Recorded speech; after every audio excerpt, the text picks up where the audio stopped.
Hi friends, welcome back to Building in a Small Town. My guests today are Mollie and Josh Boersma. They are the owners of the Milford Schoolhouse on the outskirts of Ames. Technically, I think it's a Nevada address, but it's closer to Ames in my mind. In this episode, you'll find out who started their first business when they were 10 years old, what it was like to walk away from the schoolhouse 3 times, and what their plans are for 27,000 square feet of one-of-a-kind space. I've really enjoyed this conversation, and I know you will too. But before we get into the episode, I just wanted to take a moment to say thank you for listening and ask you to make sure that you're subscribed on whatever your listening platform. I've recently heard a wild statistic that over 50% of podcast listeners start listening to a new podcast after it's been recommended to them by a friend. On that note, could you share this show with someone that might enjoy it? It's a simple, free way to help support the show. Thanks, and let's get into it.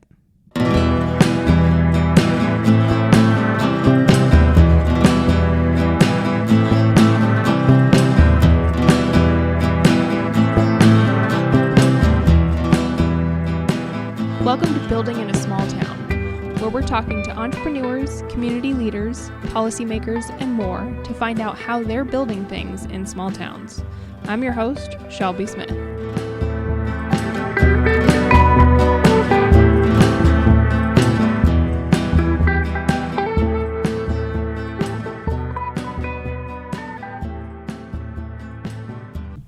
All right, hello, and welcome back to the Building in a Small Town podcast. Today I'm on the road, not very far from where I grew up, about 3 miles away in the Milford Schoolhouse.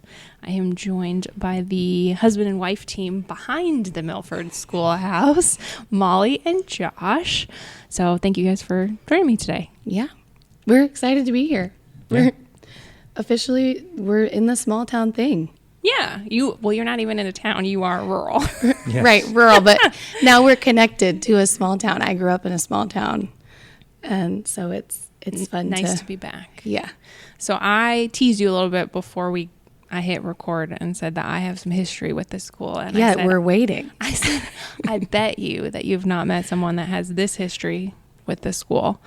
So I used to frequent the gym here in the early 90s because I did power tumbling, so trampoline and tumbling, and so that used to be a power tumbling gym. When it was still a gym. Yes, so it was a power tumbling gym in the early 90s, and that was where, so I was probably 5-6 years old. Mm-hmm. And then eventually, I don't know if the place sold and why they got kicked out of the gym here. Yeah. I'm not sure why, but then they started renting the new Oak Park Estates on the south side of Nevada. That used to be a Seventh-day Adventist complex, I guess, and there used to be like a broom factory and a gym and like a whole school and everything enclosed in it. So then they rented that gym. My parents ended up buying that business eventually, so that all ended up moving over there. But that is my history with Milford Schoolhouse. Tumbling in the 90s. So that's random. Not one you've heard yet. Okay, so that's funny you say that though. I do think we had one friend tell us that his wife had tumbling here. Yep. When they were little, and we were like, really? Yeah, and I can't. I'll tell you later. I can't remember what the name of the gym was at the time. The gym when my parents bought it was called the Power Zone. That was what we called it, but I don't remember what the name of the team was here. Funny. But yeah, Milford Schoolhouse, start of my trampoline and tumbling career. Gets a little bit fuzzy in the 90s. I feel like it's a little, it was the previous owners bought it in 07, and it took between like 91 and 07 there were it's a little 2, maybe 3 owners. Yeah, one was very short-lived, and the other one, he had this place full of old TVs, I believe it was. Like the really heavy ones. Yeah, and cool. That was when the internet was starting. Was he fixing them, or he was just hoarding them? He was going to probably hoarding. Sell parts online. Oh. And I don't think it took off. Yeah. So. Dang. Yeah. Whoever got to clean all those out. He did. That was part of the deal. The TVs had to go. Yeah. Good times. Yeah. Cool. Well, so you mentioned that you grew up in a small town. Where are you from originally? I'm from Manson, Iowa, which is up by Fort Dodge. It's like an hour and a half away. And I don't know, you kind of almost don't realize how like wonderful it is until you're gone. And I have liked living in Ames. I will say, like, there is something about being super close to Des Moines and Ankeny, which is where he's from, spoiler. And like being 5 minutes from a Target. Like I didn't have that growing up. And so like I joke, but he grew up in a city, so I'll like explain it like we went to get groceries once every 2 weeks, like Little House on the Prairie style. Like you went to Fort Dodge for your grocery list, and if you forgot it or you needed something else, like you couldn't just run there quick. And so I do like the convenience of not being in a small town, and that's why this is a great fit, because we're still just so close, like Yes. 2 minutes off the interstate. But yeah, I had the whole small town thing. We go back for the town celebration every summer and go to the pool and do all the small town stuff. And Josh has kind of really loved transplanting into that life because he didn't get that. And it's just not the same it's just different. How many were in your graduating class? 63. Okay, so that's pretty decent size. How many were in your, Josh? 500 plus. Same tell ya. Z's. My husband had 19 in his graduating class. Nice. Yeah. Imagine not liking somebody in a class of 19. Oh, They probably did. Yeah, I know, That you're probably forced. happened a lot. Right. Well, that or you're just forced to get along. Like, Yeah. I don't know. there's kids that I went from kindergarten to graduation day with, and that is like, I remember all my teachers. That's the kind of stuff that he's like, I wouldn't even think twice about skipping my class reunion. Like, what do I want to do there? I've never been to one and probably won't. Yeah, who do I want to see? Yeah, I'm with you. Yeah, so we love the small town thing. We love it. Well, good. So then, Josh, spoiler, you did not grow up in a small town. Nope. Ankeny. Yep, grew up in Ankeny back when there was like nobody there. It Right. was like I think Gravel less than roads. 20,000 people. Yeah. And we would go to the McDonald's over by Carl Chevrolet, and there were cornfields around us. Right.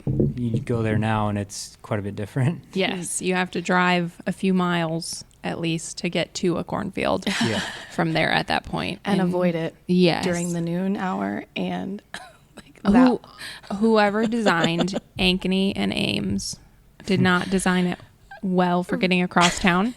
I swear they both had the same city planners. Like, we didn't think about growth at all. And it is abundantly clear if I need to go from the north side to the south side or from Yes. the east side to the west At side. 5 o'clock. Yes. On top. Both Ankeny and Ames, I think, have that in common. I It's just swear. easier to go around. It is. Yeah. So we can get around pretty well being outside of town. Yeah. Right. Yeah, that's always been a prerequisite for us in any home we've purchased, this being the fourth-ish. Like, we have to be right by the interstate. I mean, for his business and just convenience of getting employees to and from, and like the bottom line of like the farther off we are from the interstate, the longer you're paying guys to get all the way to your place and then get all the way out of town. And so we really have put our realtor through the ringer multiple times. I mean, like, we want an acreage in Surrey County on Hard Surface Road, 2 minutes from the interstate. Go. What do you got And we'd for like me? a deal. Like, Yeah, make sure it's cheap. and make it like, so that's always been the story. Like, there's just so many houses we've not really even seriously entertained because it has to work for the business side of it. And that's the thing that pays for the house. So it's all got to work together. Yeah.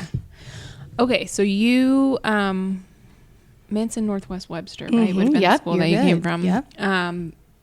So after you graduate from there, did you go to college? Yep. We both came to Iowa State in 2007. What did you both study? I don't know why you're laughing. I have a design degree that up until just very recently has seemed funny to like, Well, It all works out. The funny part is she has a college degree and I don't. And I went to college for 3.5 years and I still don't have a degree. He was So 1 semester shy and was like, and his business was taking off. And like we told our parents, I mean, we got married so young. I still had a semester left, and he chose to do an internship with himself. it was their idea. So And they let him get Sure, away you with learned it. a And lot. after that internship in the spring leading up to us getting married, it was like, I can't, like, I'm not going back to college. Like, Well, what were you studying? I was Business? studying ag systems technology, which is now, there was 2 different sections of it, which I think is called ag engineering now, because I didn't like biology. So needed to get around that.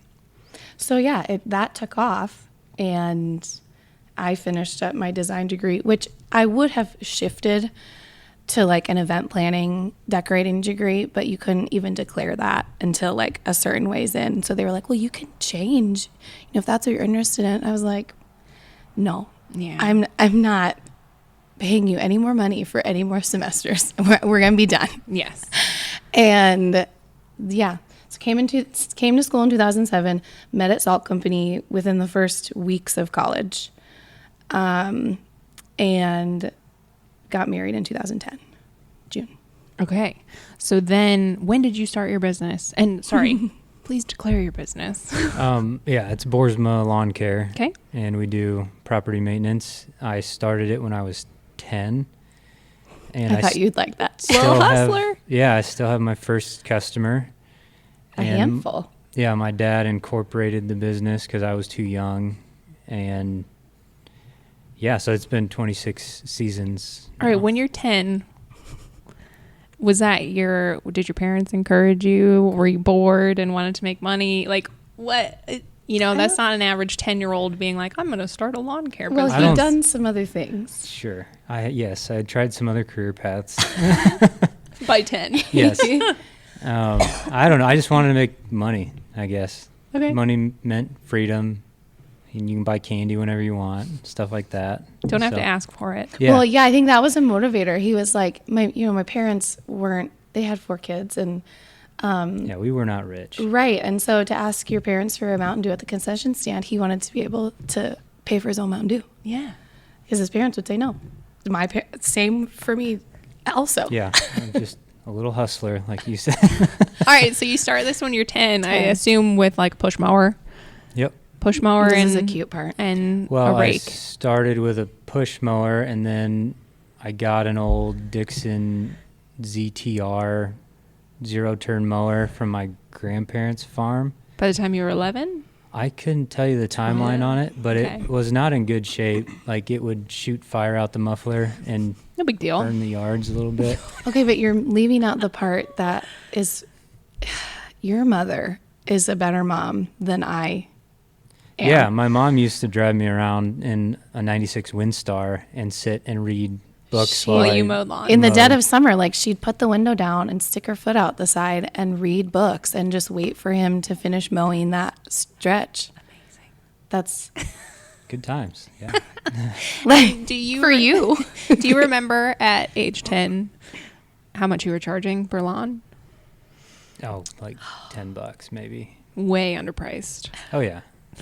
But It was the who 90s. cares? Like, Yeah, I mean, with inflation, that's probably $50 a prosperous. yard at that point. mhm. Okay, so you continue that into college, I assume. Yep, went to college. My brother and his buddies kind of ran it Held when down I the fort. couldn't. And we didn't grow at all during college, but when they suggested to do an internship, I'm like, sure, yeah, you're going to get credit to go make money, and I don't have a boss. Sounds awesome. So Well, you say you don't have a boss, but I have many you have bosses. yes. 350 bosses. Yeah. Or, yeah, whatever the number is. Yeah. Yeah, what was the question? So your internship though, that's really where you got a smartphone so you could see the weather, you took your backflow test, you took your lawn app, your 3OT license. Like you got licensed for things you hadn't previously been licensed yeah, it was. for. And you had to kind of Yeah, show. I made it legit, and I did all. I mean, because I was just mowing grass before, and now got an official email. And then we bought a truck with a plow and started doing that stuff. And, you know, it's just we're selling labor, and there's plenty of that to go around. So we just got really busy. Yeah. So Really. that took off during your internship. Yeah. Ish. Okay. Ish, yeah. And then talk me through that decision to like be like, I'm not going to graduate. This is dumb.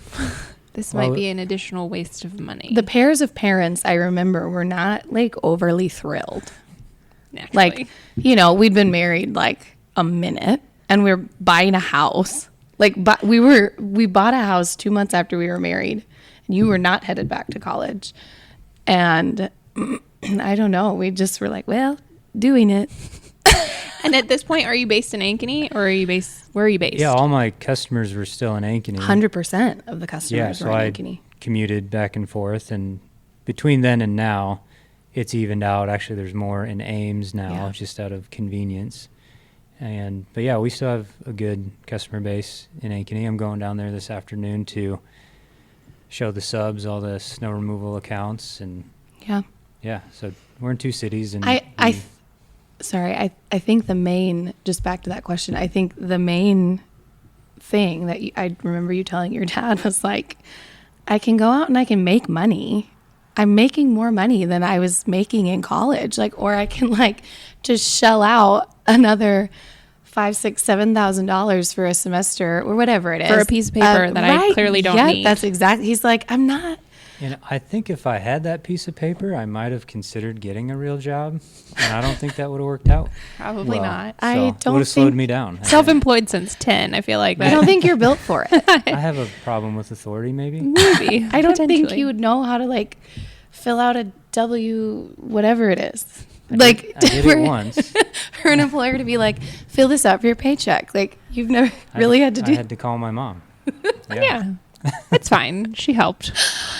All in all, it sounds like your mom was very supportive through this entire Yes, journey. and actually they very much still are. I mean, it's a family business from start to finish, top down. Like she helps with payables and dad helps with tax stuff. He's a CPA, and so pretty much, yeah, we are a family business. It encompasses more than just the 2 of us and our kids. It's kind of everyone. And it's even my parents when we're just strapped and in a situation and I just say, we need you to come here. Yeah. Like, Please. I know you both have jobs, but you're going to need to move some things around and we need help. And so they do that too. So we're pretty lucky. Yeah. So then, okay, you make the decision, not going back to college. I'm going all in. I'm buying some more plow trucks. I'm buying some more mowers. Buying a house. Buying a house. Just freshly married. Do you guys have kids yet? No. Kids are not on the way for a couple years, Nope, maybe? Not for 5 years. Okay. So you at least take a breath there. Kind of. We kind of look back at those 5 years and we're like, what were we doing? Yeah. Like, What were we doing? Like We we'd didn't get have up in the kids. morning and like, what did we do? We don't. Well, I went to work. I know, but like, other and than I that- had, I mean, you worked too. I had a collection of jobs. I worked for a real estate agent as her assistant. Actually, that's who we've had as our realtor slave for the last decade. And so, yeah, I mean, we had jobs, but we're just like, I don't know. We watched a lot of How I Met Your Mother. We Not during the day. No, like but I at mean, night. no. We kind of wonder what we were doing. I did a lot of house projects. I did a lot of stupid things, with paint. Well, and we And- bought another. Well, we 2 lived in a years. duplex, and then we Correct. bought an acreage that we never lived at, and we rented it out. and We then were moved in. landlords from the day we closed on our first house. Like we had a renter. Yeah, the house came with a renter. Yeah. So that was nice. So that was kind of amazing. And so we did this landlord thing. 2 years in, we bought an acreage that I wouldn't say flipped, but kind of just thought, looking down the road, like what district we wanted our kids to be in and maybe where we would build someday. And so in the meantime, let's rent it out. I mean, everyone wants to live on an acreage. And so renting it was never a challenge, even though our parents thought we were crazy with that too, all of them. Yep. They all thought really, they were like, this is never going to work. It was a rough house. It's really rough. But it worked great. And so we were doing the landlord thing more. Like, Still are. yeah. And I don't know. Then we had our first baby in 2015.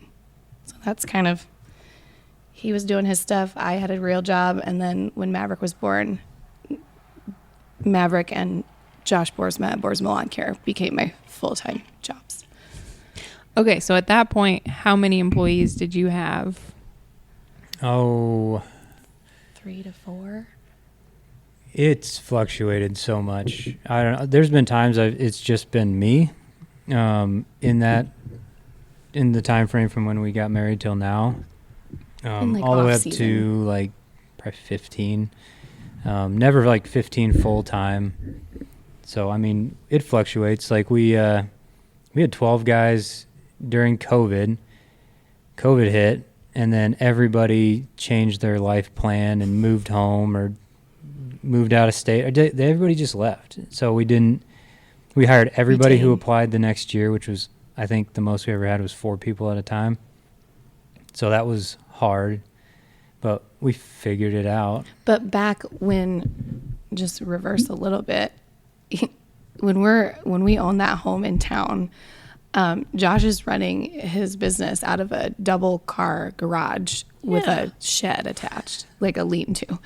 I just drive my truck home. Like, that's what it is. There's not much Right. going on there. Right. No, but like it But that's why we bought the So- acreage, because it had buildings that we stored stuff place in. to burn stuff, dump So stuff, and burn. off-season equipment, yeah, we burned a lot of yard debris over there. But he didn't have a shop to speak of because we can't no, really. we were too cheap. Yeah, we couldn't really get our heads around like renting commercial space in town. It needed to be temperature controlled, like all these things, and so we were like, that's so silly. I've always liked real estate. I've always wanted to own what I use, Right. and be the landlord, because we still own multiple properties, some Right. with other people, and most of them are on our own. But yeah, real estate, that's another big part of this. Yeah. I mean, I'd like to be a realtor just for myself. And it's funny though, For Tammy, fun. it's either she was going to hate us or we were going to be best friends, and now we are friends and we hang out. So We were friends before. But Yes. her level of patience is unmatched for the amount of phone calls and working overtime to get us in this place. yeah, so we've had a very non-traditional career. Yeah, Path. that's okay. It's just I feel kind of like all over the place, because we even own part of a business in Ankeny that we don't need to talk about the details, but yeah, we're just very unique people. Yeah. We were talking about this the other day. We're like, I mean, we don't have a 401k. We don't have. you are your own 401k. We're just, we can't really picture. Sometimes on like one of your worst days, I'll be like, is this better or worse than like going to, punch a clock somewhere in Des Moines at a 9 to 5? There is absolutely nothing wrong with doing that and providing for your family that way. You're just not built for it. That's a nice way of putting it. I'm not built for it. It's not which for you. is great, and it's great that you know that. And I think there's a lot of people that do punch the clock 9 to 5 that would maybe dream of the unconventional, shall we say? Very unconventional. That being said, they're not built for it either. And so that's where, I think there's a lot that are also not built for the a unconventional. misconception that this is super glamorous. Correct. It And is, isn't it? I mean, we're sitting is very glamorous. I will say that. But yeah, we've done some hard things to get to this spot, and it's very much not been glamorous. I mean, lawn care is not like a flashy industry. Nobody goes into lawn care to get rich. Right. I don't know, when you're 10. That was the goal. Well, I was pretty rich when I was 10. Yeah, exactly. Yeah. It's all No. about your perspective, I believe, on that one. But would you agree that there's also no shortage of work ever. Oh, yeah, we never need work. We don't advertise. We don't, Market. everybody wants to grow the biggest, coolest business, and it's just never been our goal. You and my husband would get along. Yeah, I bet I was we would. thinking that. I think we just, our priority of taking care of the customers that we have that have trusted us to hire them, for them to hire us and trust us season after season after season after season. And occasionally we get some who quote shop on us. But I would say for the most part, we lose customers when they move or when they die. Yeah. And it's very rare that I think this industry has a lot of turnover. You've got people just looking for the next company who can beat that quote, beat that price from their last company, the last season. And that's not really what our customers, that's not a game they play on us really. And, Well, we have a lot of good, successful customers. They know it's not worth running around right. hiring people that have not been proven, that might not be there next year. Right. Like, I can promise we'll be in business as long as I'm alive. Right. Yes, I think that's true. Yeah, that's a good way to put it. Yeah. So yeah, we just wanting to take care of the customers we have. Yes, we add some here and there. We'll add neighbors, or we really just take on what we want to take on. And it's not about like saying yes to everybody that calls us in the spring, because and even in the snow season, we got a lot of people that call us in a panic, and we know we absolutely cannot take on too much, or we can't provide you can't the right service the ones you already then the have. customers who've been loyal to you for a decade are floundering. Yeah, we focus more on trying to build a good team, which is hard in this business because you don't go to college and get a degree in mowing grass. I mean, you can be a landscape architect, or you can do, horticulture. But a lot of those management, a lot of those kids go to golf courses. Yeah, golf courses, and that's a little more sexy than Yeah, property maintenance. everyone wants Yeah. the golf course. Right. The golf course or the professional sports field Yep. maintenance, Yep. which good luck. Those are few and far between, but awesome jobs. Yes. Yeah, it's fun. Yeah, fun jobs. Mm-hmm. But Or yeah. at least appear fun. I don't know that they are actually Well, I got a lot fun. of friends in those it seems fun. businesses. Yeah. Certain seasons. As I say, certain parts of it I think are maybe fun. I think other parts are maybe just not telling you, which is fine. Yeah, like I said, I think you and my husband would get along. We want nothing to do with grass. at all. Landscape. We are Landscape. hardscapes only. Hardscaping. That's a wise move. We don't. Yeah. We want nothing to do with that. Contemplating snow removal at the moment. He's subbed out for people, runs somebody else's truck, and then one of our employees will run a shovel, kind of thing. So we're attempting to decide whether we buy a plow truck or not. Well, we should talk after this. Cool. Yeah. Yeah. Call me. Yeah. Perfect. Yeah. So anyways, and we totally understand too, how would you say, talking about not getting the people with the college degree necessarily to come work for you, how's your employee retention been? It's not been what I had hoped. Let's put it that way. It's a pretty transient workforce. Well, and our town is. Yeah, and we're in a college town, which doesn't help. We do have a handful of guys that have been around for at least. Wait, is it a handful? It might be just our token one. He's been around. This is his third season. Yeah, third season. But yeah, a lot of guys that come and work, and they move out of state when they graduate. But yeah, we're actually doing a pretty good job of building a longer term crew. A lot of guys coming back, a lot of subs coming back for different seasons. Like, we're going into the snow removal season, and we have a few guys that have been working with us for a couple of years that want to continue. Snow is funny. Sometimes you get some guys that but they kind of love it. Like, they act like they hate it, No, but I hate it. Yeah, but they kind of like it's kind of like an adrenaline thing to get up in the night and go plow and listen to whatever you want to listen to and eat Perkins, get Perkins with the crew at 6 and go back out. I don't know. You guys all act like you don't like it, but it kind of seems like some of you might. Well, it's fun once you get started. Right. But it's like getting up or not getting up and just staying up all the night. lead up to it is the worst part. Yeah, well, and perhaps you guys do this in a much more sustainable manner where you do like shifts or something like that. But my husband, like it's not, he'll go for 36 hours straight and then come and have to sleep for 4 days. And I'm just like, I don't feel like this is a good health choice personally. But it's what it takes. And, you know, it's one of those things like we understand what it takes. And so I also, like, coming from a farm family, like I understand when it's go time and you're under the gun, like you go. Yep. So, but I just, like I said, I don't love it. Let's put it that way. Right. Well, But necessary means. I always say it takes a special idiot. And I can say that because I'm that idiot. Yeah. So. Yeah. Like I said, I think my husband would agree on that one, but whatever. So anyways, okay.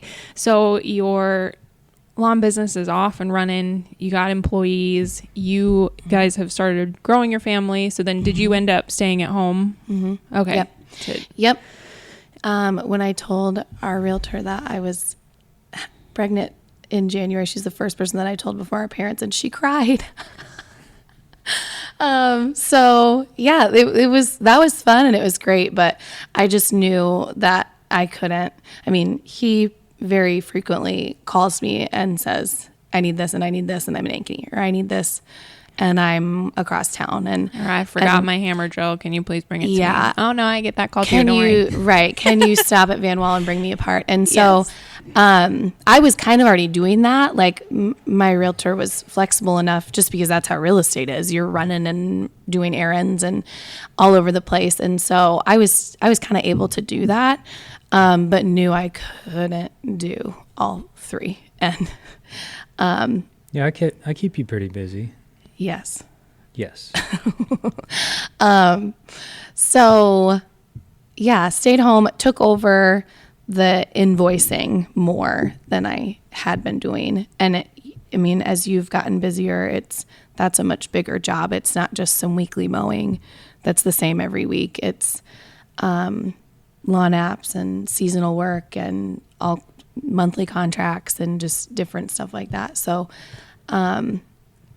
I took that over pretty much 100% from your mom around that time.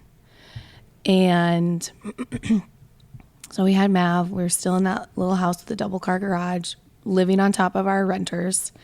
And that just was starting to not work. I mean, we just needed, we did a lot with a little, for real. I mean, you think about having all that baby gear, and we didn't have our basement. That was renter space. And so we had a tiny little storage thing. And we had 1,200 square feet. We lived in 1,200 square feet. It was a 3-bed, 2-bath house, just upstairs. And people always in the basement renting. And so that, between outgrowing it, and I hate to say, we just had too much stuff. That's not true. I made it work. We have plenty of stuff now. But I'm a big, your house is not the problem. You can be content with what you have. And I really think we were. It was just getting to a point where it was we've got all these neighbors, we're landlocked, we're on a very busy street. Kids can't go out to the front yard to play at period. That will never be an option. And we didn't have a backyard to speak of. It was rocks. It was river rock. And you're in Ankeny at this point. We're in Ames. Oh, okay. And always have been in Ames. And so had been looking. I mean, we looked for 2-3 years. I don't know. 2-3 years. We've been looking. We were just never not looking. Since we've been married. Yeah. So we'd been very much looking for 2 or 3 years. Solid. Yeah, making offers on fixer-uppers, looking at acreages between Ames and Huxley because we wanted to be in Ballard. And we were also looking for investment properties. And a little bit of that. I mean, it was real whiplash for our realtor. 1 minute we're looking at an acreage and the next minute he's like, I'd like to see this 10-plex. And she's like, okay. So she's great. we ended up, we had failed offers on multiple acreages just because we're never going to be a highest and best in a fixer-upper acreage scenario where. And when you're looking at the fixer-upper acreages, are you guys planning on fixing them up yourself? Yeah. Or are you subbing this stuff out? Yeah, we're too cheap. Yep, we're too cheap. We do it ourselves. At least you know it. So, Cool. And there's not a lot that like he can't figure out decently enough. I just don't have the patience. Right. It's I'm just losing not very that. fun. Yeah. Like Well, it can be. it can be. It's just like he's very competent. He can tile, he can do electrical. Plumbing is where you sometimes draw the line, but That's funny because I do irrigation. right. Well, so my husband, his dad, his grandpa, and his uncles were all master plumbers. So So, but he knows a thing or two. he does. If Yes. you need plumbing. But you're You got also a guy. a chronic perfectionist, and I'm a done is better than perfect. I'll hang a picture on that wall, and no one will ever see the texture that doesn't match. Yeah, type no of one person. will know. He's like, but we are I'll different. Yes. So ended up buying an acreage outside of Ames, and like loved it so much.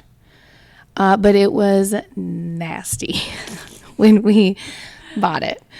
I mean, There were dead animals in it. Yeah. My Did it s- smell like there were dead oh animals my in word, it? it smelled so Kinda. bad. Josh was concerned that it would never not smell. Yeah. Oh, you're talking about that one. Yeah. Yeah, we both of them had Dead animals. Dead animals. Yeah, no, I'm talking about where we jumped from our first house and Right. moved. Yeah. And got you an actual shop. Like there was a shop space there and another like shed, and had 5 acres on hard service, 2 minutes from Ames. We managed it. But that was a real fixer-upper, like 4,200 square feet of fixing up. And it was insane. And actually, even when we moved just in July, there's still, like, it's just never done. There's still things that could have been painted. There's still things that needed attention. And We just shoved everything in a closet when we got done enough. Yeah. And didn't open that closet Like until we moved again. we still haven't opened it. It still has our stuff in it. Well, somebody else's problem at this point. That's fine. You get to an end of a project like that, and you're just like tapped out. Yep. And so, but we whipped it out pretty quick. I mean, we 2-3 months. We had it If done. you were going to have to be living there, like, And we had there's- renters moving in on top of us at our old house because we were going to rent the whole thing up Right. and down. So you had A deadline. produced your own deadline that Yes. kind of forced you into being efficient and effective, Yep. shall we say? Yep. Which is not a bad thing. Yep. That's how we prefer it. Otherwise, you're just like living in, like, I'll do it just- tomorrow. Right. Yeah. We don't Yeah. do that well. So lived there and ran the business out of that location for 7-ish years. Okay. Had another baby. Yep. And so then is that the property you were coming from there to here? Yep. Okay. So then at what point are you like, maybe we should move again? Never. I wasn't ever like, I mean, like, We didn't want to move. We didn't want to move from any of our houses. that's true. We missed them all. Yeah. In their own way. Yeah, it's not like, oh my gosh, we hate this. We need a bigger house and we need to get out of here. Like we like very much look back on all of our houses with just fond memories of like giant sleepovers and Yeah. kids, like college kids crashing. We were the first to get married from our group. And so we definitely still had like college friends coming over during Dead Week, even though we weren't really in college anymore, but just... Yeah, and we had a very unique situation at the other house, and we still do, but we don't need to get into details about it. We still have that property, still run the business out of there for now. Which softened the blow a little. We didn't have to like fully shut Yeah. the door and say goodbye. Yeah. It helps. It does help because we loved it there. We loved it there so much. And we say that while we're sitting in here, like this isn't an amazing dream also, but Yeah. I do just think we were content at every, I mean, me maybe a bit more than you because you're always I was pushing, a little less pushing. content. Yeah, you were a little less content, but the I would first say, one. like at the core of it, we were like if we end up staying here, that's okay. Like, it'll be okay. Yeah. Because we love it. And so we'll just keep loving it. What were you dissatisfied with? At the first place? Well, no, at this most recent. Yeah. Oh, I shouldn't say. You don't have to. No, it's kind of funny. It's just the situation that we were in. Let's just say we couldn't do what we wanted to do with the property because it would be a waste of money because it's not a long-term situation. The property will change to be used for something else. Got it. Kind of at a crossroads. We loved it and we loved working on it and still do. We still work on it, but there's a lot of things that we wanted to do that just wasn't an option, just wasn't a wise thing to do because it's throwing money away. Yeah. So, and I'd been looking for investment properties for the last 5 years and it's just not the time It's getting crazy out there. To be buying them. It's like the people that own them know that what they have and they don't want to let them go, which makes wise. And but not how you buy things. Yeah, just going off the what we've been talking about. It's been very untraditional how we've come to be here, and it's kind of our thing. Yeah, I mean, I think most people would have gone out and gotten a shop instead of working with a 2-car garage on a busy street in the middle of Ames. Well, you do what you have to do. Right. You know, like you do what you have to do and you can also make do with less than you think you can. Yes. And you do it for longer than you think that you can. Yes. That being said, that doesn't make you any less content with said situation. Right. You're kind of like, yep. Yeah. But it can be done. Yes. So, right. We were very happy with where we were at. Loved it. And last summer, so not this past summer, but summer 23. Yeah. This was coming on the market, but or not officially on the market. It was private showings. Private showings. You had to really know someone, and we did, our realtor. So she was kind of friendly with the previous owners, and we kind of blame her a little bit because we were like, this was your idea. Like, I was like, sure, I'd been in it once for a Christmas tour of homes and came home and was like, you would not believe this, what he's done there. It is insane. It's just insane. Like, there's no other word for it. And so this same owner had done a couple other schools in town, and we'd toured just when they had done an open house just because we like old stuff and we like old buildings, and he was doing a really good job. And so we looked at those. We actually looked at 2 other schools leading up into this years apart. We looked at the school in the middle of Cambridge, and we looked at a school outside of Farrar. I drove past that the other day and came home to my husband and was like, hey. Yeah. Well, that it one was just for sold. sale. I It know. just sold. It's fine. So we looked at a couple, and every time he'd take me to these, I'd be like, what is your plan? Like, I just wanted it. There's so much room for activity. Yes, exactly. There's so much room for activities. Like, what so are much you, potential. why are we here? Why are we in Farrar? We're not going to move here. Like, what is this? And he's like, we just need to look at it. We need to know the market. We need to know what the market is on schools. And so I was like, that's just, so we looked at schools. We looked at weird things here and there. And then when this came on the private market, our realtor reached out, and she'd shown us actually a bed and breakfast in Nevada pretty recently. She knows we like old stuff. And knew we kind of, at this point, we had been doing an Airbnb side gig, which we hadn't mentioned yet, but, and kind of liking it. Like, it's fun. It's kind of a little more creative than what I get to do inside QuickBooks when I'm invoicing. And so the coordinating of it, the planning of it, like that's all fun. We have an Airbnb up at Twin Lakes, and then we had one right next door to my parents in Manson, this cute little cottage. And those were fun. Those were going well. But she knew we kind of would like to maybe do that here I don't know, and sent this to us. And we were like, well, I mean, we'd go look at it. Like, Josh has never been inside. I'd go look at it again.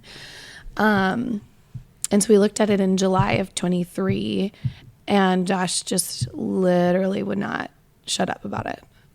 Like, to anybody, just like anyone who came in our house, he'd be like, look at these blueprints. And like, how can we make this work? Do you want to buy it with us? Do you want to live with it? Like, just like all these. And our friends and family are probably so glad it's finally done. Just so you know. Yeah, so I'd shut up. You'll find another obsession. Don't worry. Oh, we have a few here.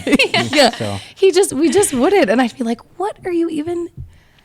Well, we don't need to go through all the price details, but it was on the market for much more than we were at the time willing to pay. Right.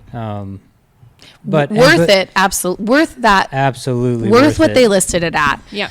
Originally, before it even went on the real market. Worth it. Yeah. We're very frugal. Yeah. That's the right word. So we saw it, loved it, said, no way. Like, we just should not do that. It'd be an irresponsible financial decision at the time. Mm-hmm. And so we let it go on the market, but I couldn't get it out of my head. It went on the market September 1st officially, like listing photos, all of that. And we still thought about it, talked about it, but when it went on, it was everywhere. Yeah, it was on national news. It was on CNN. It was on all the. It was in the Ames Tribune. It was on the local channels. It was in the papers. There were news articles about it, and I would just scroll through, and I was like, "It's gonna sell. Yeah, we it's were gonna both go." Like, well, we've let it go. So we let it go once, and then it didn't sell for whatever reason. Maybe it stayed. And then we heard there were like filmmakers, movie producers coming to look at it. I mean, it just wasn't like people who could pay more than us. Right. Outbid us. Right. And we won't get in a fight with those kind of people. No. We always have to have a deal. Sure. But yeah, so we walked away from it, and then it wasn't selling because I'm always looking at the listing and I'm following it. And so not obsessing at all. No. Just probably. Yeah, she just said I literally had the blueprints out on our kitchen. Like Maverick was counter. studying the blueprints, and they were like, these are the dimensions of the elevator, and these are what would we do with this space? Yeah. Where would we? You were obsessed. Yeah. So we ended up knowing when it was going to go off the market, and we put in an offer that we didn't think they would take, and they did, and we went through the due diligence process. Well, we came together on an offer pretty quickly. Like within a couple of days, we were on the same page with the sellers, and we were like, well, that was easy. So that part was easy. What's the catch? So the catch was we didn't exactly know what or how we were going to utilize the property. So, we went through the due diligence process, and we eventually decided that we were going to walk away from it. With everyone on the same page. They knew our due diligence. We had a timeline for our due diligence period. They knew that was the timeline. And we communicated with them our reasons, and they were very appreciative of, us, how open we were about it. And our realtor was sending the paperwork to cancel the deal. This is the end of January. Yep. And Mollie's getting ready to sign it. And I texted her. I'm like, don't sign that. And I was like, you've lost your mind. Like what? We were all sitting down on a video call. Were you at this conversation, or did you have a stroke? At the end of the call, we were all like, well, this isn't going to work. And it was nice while it lasted. So we walked away from it twice. And I would actually say we walked away from it third time, because the first time when we looked at it, we were like, we love it, thought about it, but no. Then we walked on the market. Yeah, I think whatever the number is, doesn't matter. It was a lot of times. So then I don't know, pulled a rabbit out of my hat, and we figured it out. We definitely can't go into those details, but it's worked out very well so far. I was like, what do you mean don't sign that? So then we put our realtor through the ringer again. She and earned say, her money. actually, we're not going to sign that for reasons we don't even really have real reasons at that point. We just were I like, did.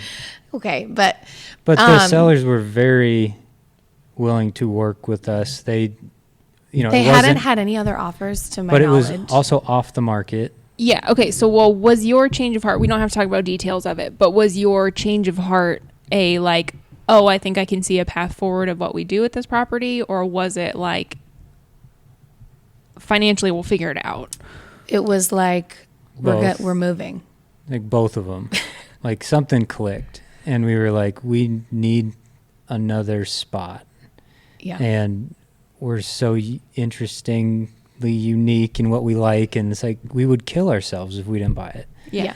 And Like if we looked back, and you can't like always live this way, but if we looked back and we're like, we really should have done that. well, and leading up to that, I think I had 4 deals that I missed out on buying them, and each deal was like less than $2,000 difference from what it sold from, and I'm like, I can't live like this.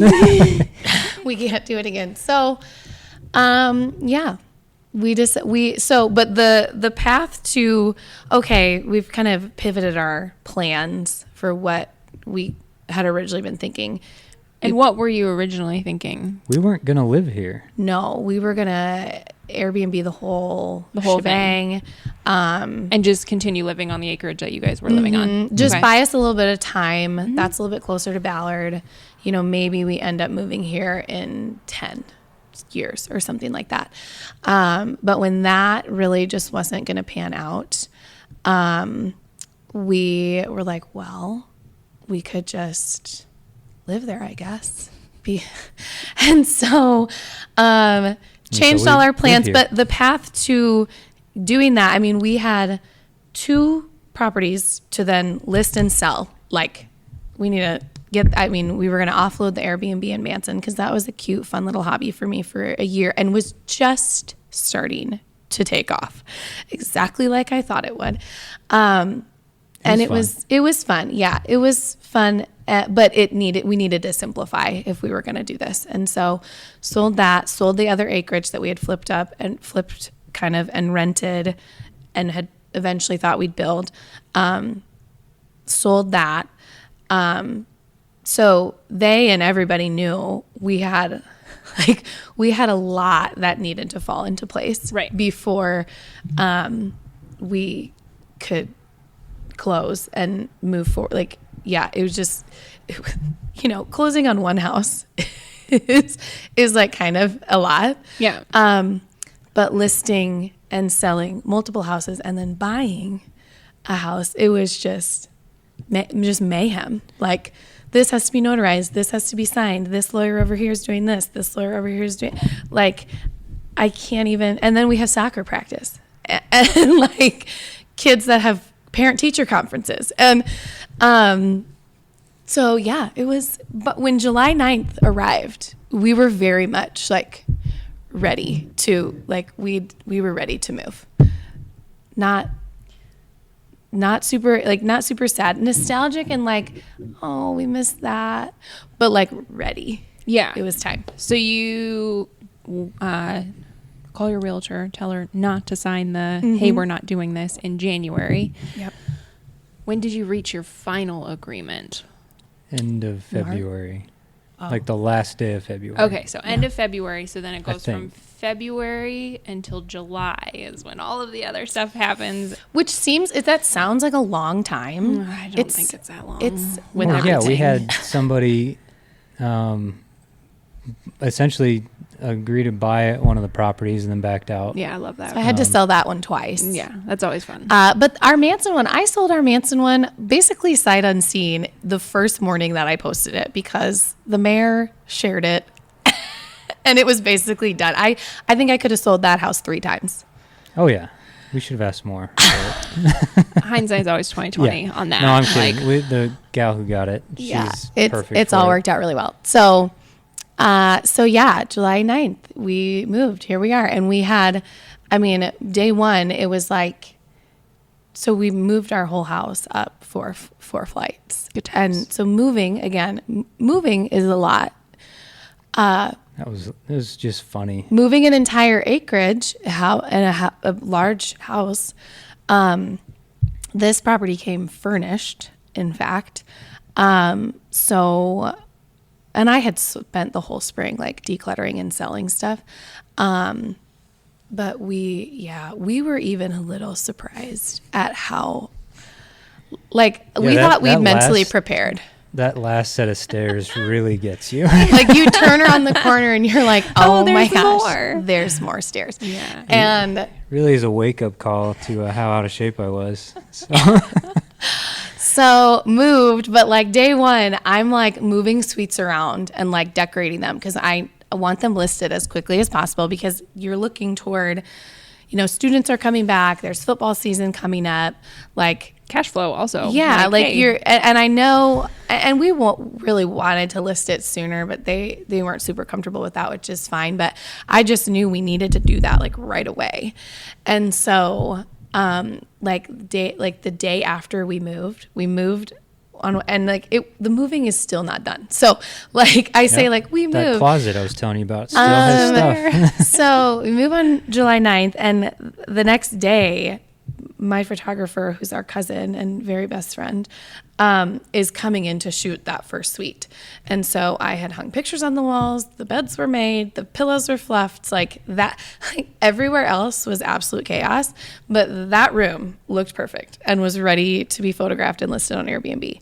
And so got that one kind of under our belt. And so those wheels are in motion. The website is in motion. I'd already done our logo. I just was trying to do the stuff that because I knew once we got here, it was going to get crazy. Yeah. And so I had been posting to a private secret Instagram all spring, just like documenting the journey and the process and the snapshots of just what our life was kind of looking like. But kept it just like private, my own following, because there were so many pieces in motion that we didn't, so many pieces needed to fall into place. So did the website, got the logo up and going, started getting Facebook ready. I had my Airbnb things all private and ready, just waiting for pictures. And all the content was done. So, Airbnb number 1 was up and running by August 1st. Number 2 came just very shortly after that. We had to finish off a bathroom in that room. And then number 3 should be coming in my head within a week, but there's a shower that needs to be tiled. And when you're working with contractors and they're working on another job that they're getting, it's nobody's fault, but I am praying they're here on Thursday. So I have to have that shower tiled by November 7th because someone's staying in that room. So. How long did it take to get your first booking on your first suite? Do you know? Days. I mean, we had someone call and say they needed a place to stay fairly quickly and for an extended period of time. So we had somebody here soon. Yeah. 5 weeks. Yeah. I think, by August 15th, I think they were here and they left just the week before the junk jaunt, somewhere in there. So we were like, this is great. The one that we have ready is rented. And then at some point in there, the other one was ready. So we had a couple times where there was some crossover, which is going to happen. It's kind of a bed and breakfast vibe down there a little bit. There's common spaces that everyone can overlap and use, or you can just hide in your room with your TV and cuddle up and not really go out in the hallway because each bedroom has its own ensuite bathroom. Yeah. And I think that's key for the bed and breakfast vibe. Yeah. Well, just to have the separate, like you said, it gives you options. Yeah. You can, stay within yourself, or it can be more of a community thing. Right. So then seems like the Airbnb piece is like phase 1, shall we say. And then you also have these beautiful potential event spaces. Like you have the ballroom. Yeah. You have what I would describe as more like a conference room kind of a space. So is that like a phase 2 sort of a thing? I mean, I don't know. I'm meeting with a bride on Friday, so I had a couple people. I've had a lot of inquiries on those spaces, and a lot of people wanting to book time to come see them, because it is kind of hard to understand until you're in the space to see. And then once you're in it, a lot of people are like, "Oh my word, we could do rehearsal dinner here, and then grandma can stay here, and then bride and her girls can get ready here." And so we're not super wanting to do a lot of weddings, but we don't really have any expectations. Like, we're just going to see how it goes. See what works and what doesn't. But the inquiries are grad parties, company office Christmas parties. We're doing Cooper's preschool Christmas program. That's on the calendar.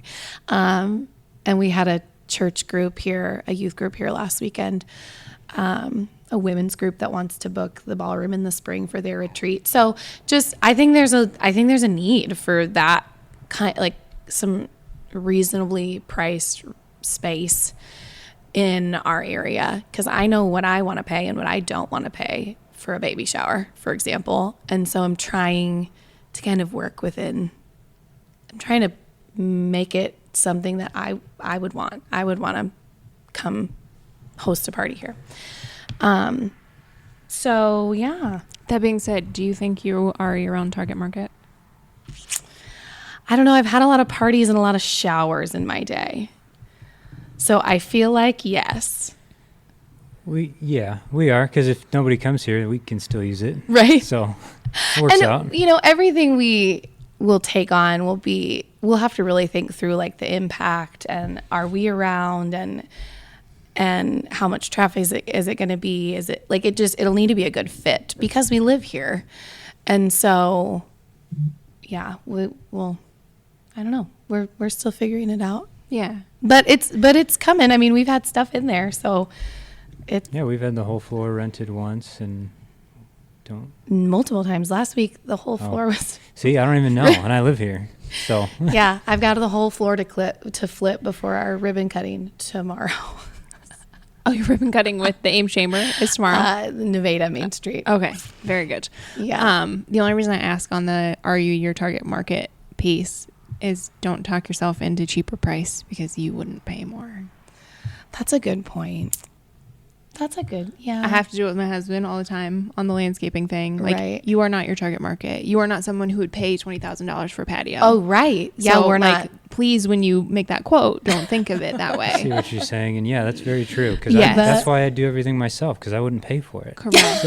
Correct. So that's right. And that is No. just me pushing back of, like, Right. I appreciate that you want it to be a relatively affordable space and everything like that, but.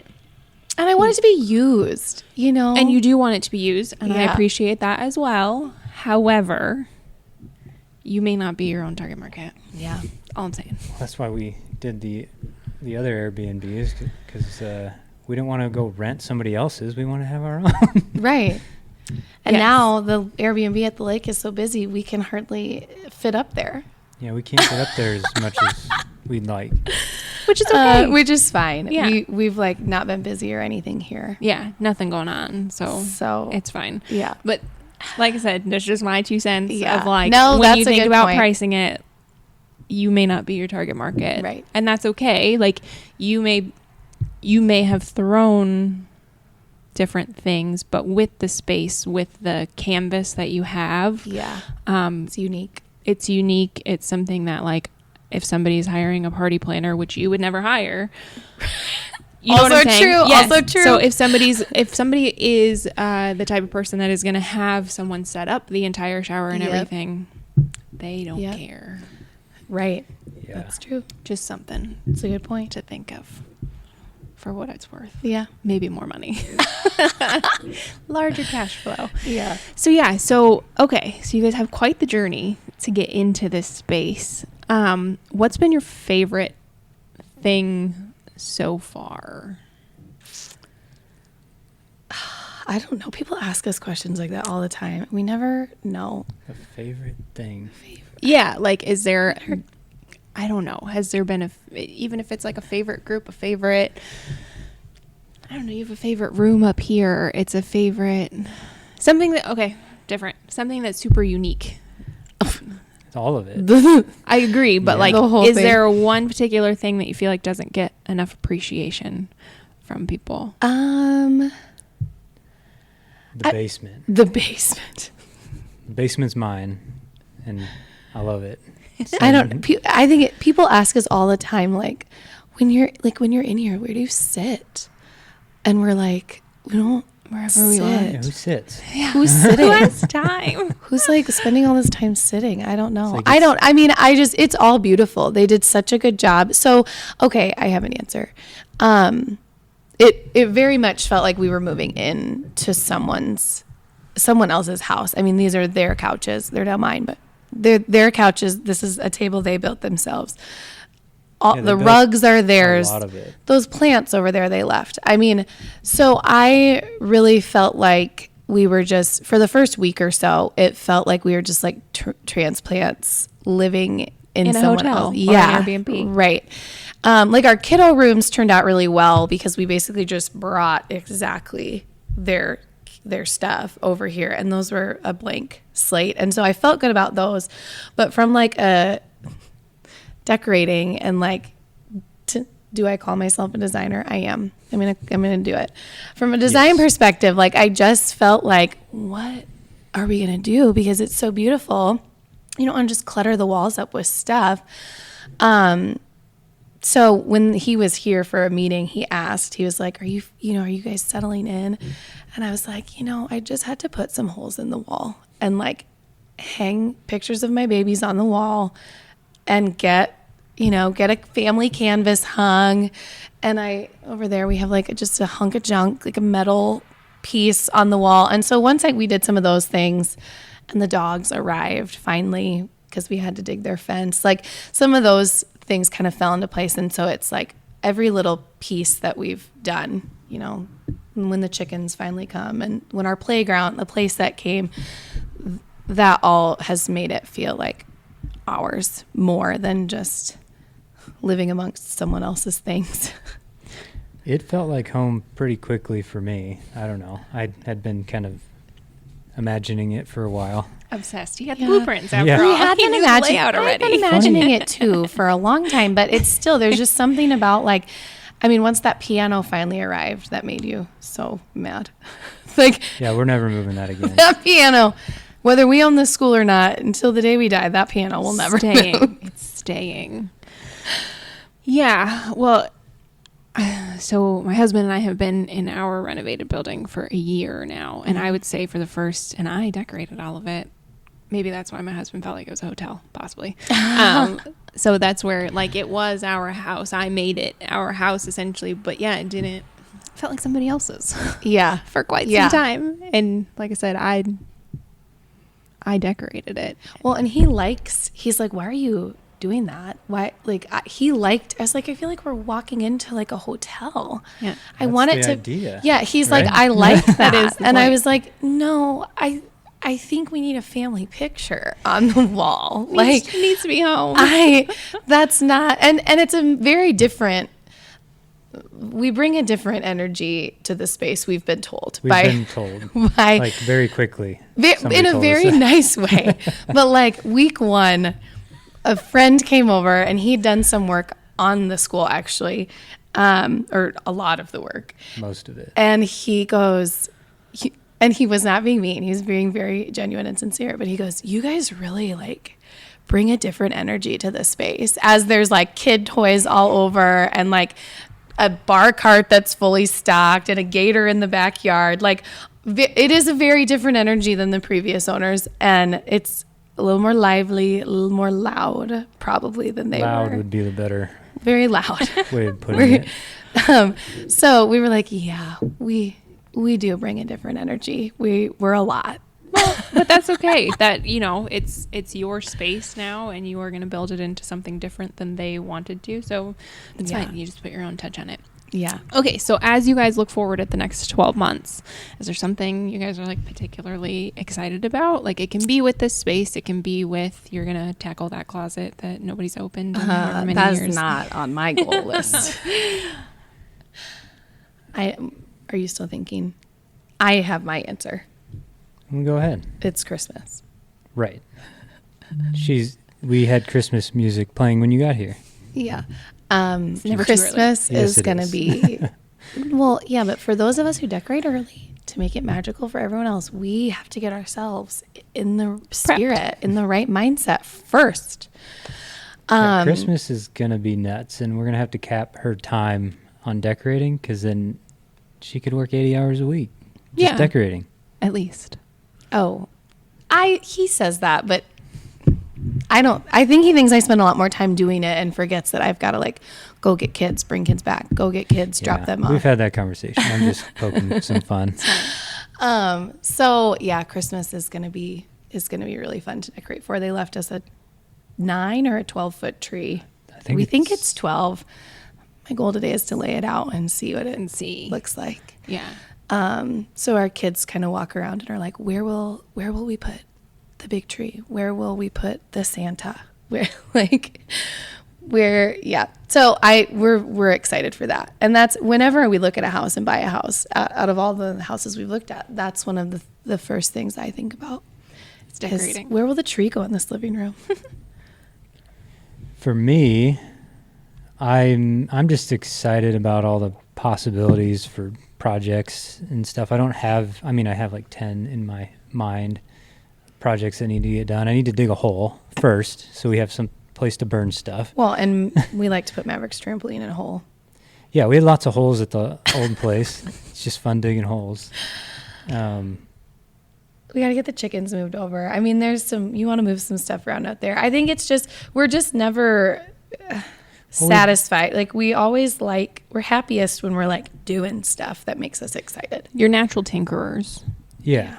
So, yeah, I'm excited about the opportunities. I mean, there's just so many things we can do. I mean, a funny story, when we looked at it twice, this property, and then I was looking at the blueprints, and I found a room on the blueprints that I hadn't been in yet. In the basement. I'm like, we got to go back. And then we Find out what that room found is. the room, and He's got some secret we plans. have some plans for that room. Yeah. To quote you from the podcast we just listened to yesterday, and I think you were quoting someone else that you had just had on. Probably. But you said the cure for burnout is a new project. And we Yes. were like, oh, that's true. Yeah. Like, we very much feel that way. And sometimes those projects like drag on and you're like I still have half a play set to stain out there. Yeah. So sometimes you got to go to a new project and circle back to it. But that really resonated with us when we heard that yesterday. Because I think, yeah. We will never run out of projects here. No. And a I don't lot of understand. fun. I don't understand people who do ever. I'm like, is your mind not always like, ding, ding, What am I going to do? What am I going to paint? What can I do with that? Just the gym. Like, Yeah. got a lot of fun in there. Yeah. There's just, like I said, you've done the hard part and you own the space. It's now like just trying to figure out what 17 different ways you could go with the space. 27,000 square feet. Yeah. It's a lot lot. to clean. Yeah. I could see that. We actually really should just really quick plug, we bought it furnished, yes, but we bought it done. The previous owners, I didn't really touch on that, but the previous owners spent 5 years Renovating. Mm-hmm. And so, their plan was that this would be their forever home.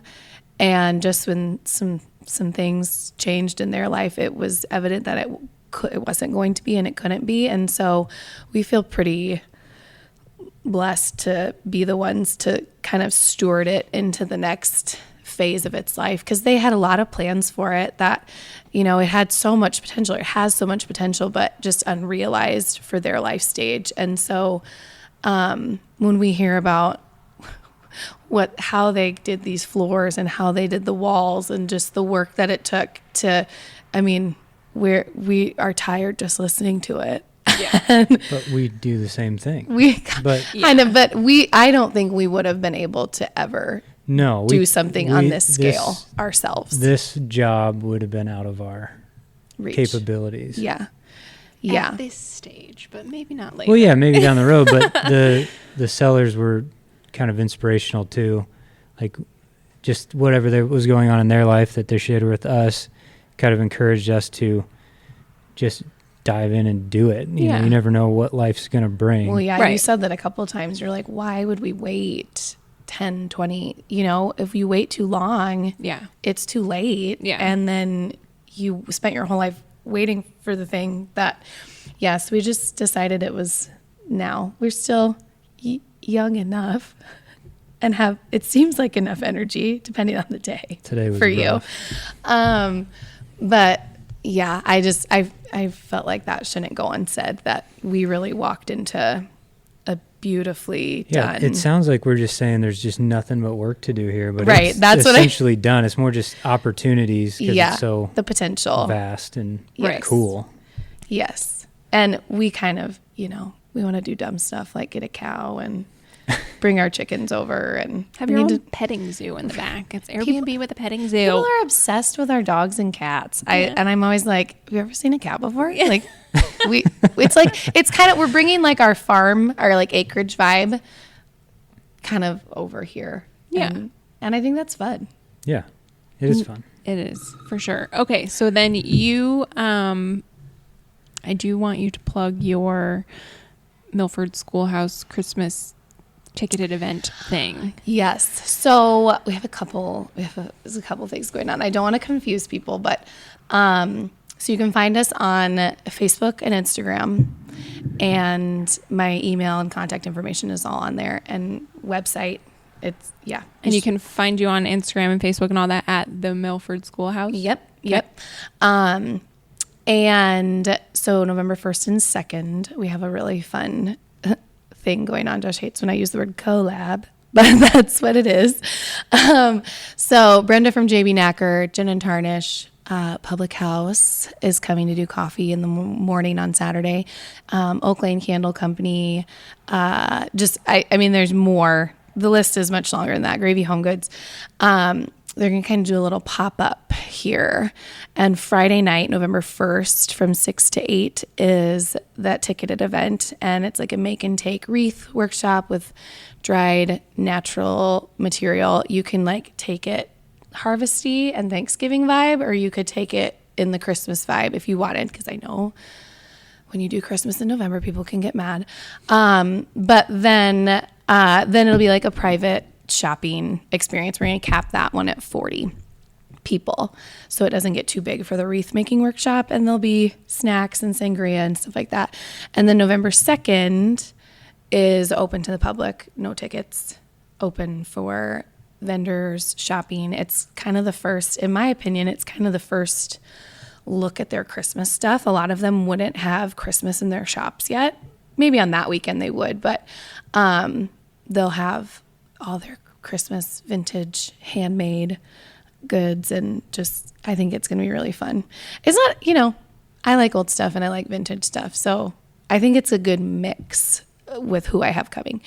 And then I haven't actually announced this yet, but the wheels are turning and in motion. December 8th will be our Christmas event. That will be open to the public, and that'll be a ticketed thing as well. So it's kind of like a save the date. November 8th, 5 to 8 will be December 8th. December 8th. It's fine. I got you. Thanks. December 8th. How are we already planning for December? It's fine. All of that to say, make sure they're following you on Facebook and Instagram, the Milford Schoolhouse. Yep. So then you can see when that official announcement happens, and then you can still grab your tickets for the early November. Yep. You can still grab those, still come, and December 8th will get announced here soon. I had so many, you'd be shocked at how many people were asking me about Christmas in July. I was like, you guys, we just moved. Yeah. That's okay. I don't know where my socks are. I don't know where my socks are, but I always did know where that 12-foot Christmas tree was. It's the important things. Yeah. Okay, so is there anything that you guys would like to leave the people with? I don't know. That's a hard one. We're excited to be here and hope that we steward it well, and, you know, let it be used by the community and by whoever wants to come stay. We love hosting and hospitality. This is just kind of another avenue to entertain and host. And so, yes, it's the Airbnb and it's the events and stuff, but just our heart for hospitality kind of is the underlying theme for all of that. So Awesome. we are going to have fun. Well, thank you guys for taking the time to, out of your super not busy lives, just sit down and chat with me. It's been awesome. It was fun. Yeah, awesome. Thank you guys.